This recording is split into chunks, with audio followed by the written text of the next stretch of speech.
Japan দেশৰ মুদ্ৰাৰ নাম কি? What is the currency of Japan? বিকল্প দিছে ডলাৰ, পাউণ্ড, পেছো আৰু ইয়েন। শুদ্ধ উত্তৰ হৈছে ইয়েন।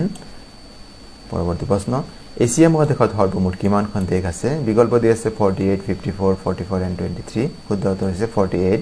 48খন দেশ আছে এছিয়া মহাদেশত।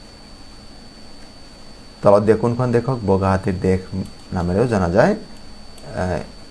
মানে এনেকুৱা প্ৰশ্ন সুধিছে যে which of the following country is known as land of white elephants? বিকল্প দি আছে নেপাল, থাইলেণ্ড, ম্যানমাৰ আৰু ৰাছিয়া। শুদ্ধ উত্তৰ হৈছে থাইলেণ্ড। পৰৱৰ্তী প্ৰশ্ন, আমাজন নদী কোনখন মহাদেশত অৱস্থিত? ইয়াত বিকল্প দি আছে উত্তৰ আমেৰিকা, দক্ষিণ আমেৰিকা, এছিয়া আৰু ইউৰোপ। শুদ্ধ উত্তৰ হৈছে দক্ষিণ আমেৰিকা। আমাজন সাউথ আমেৰিকাত আছে। পৰৱৰ্তী প্ৰশ্ন, ইজিপ্তৰ ৰাজধানী কি? What is the capital of Egypt? Option দি আছে সিউল, পেৰিছ, কাইৰো আৰু আমষ্টাৰডাম। শুদ্ধ উত্তৰ হৈছে ইজিপ্তৰ ৰাজধানী হৈছে Cairo. Thank you for watching this video.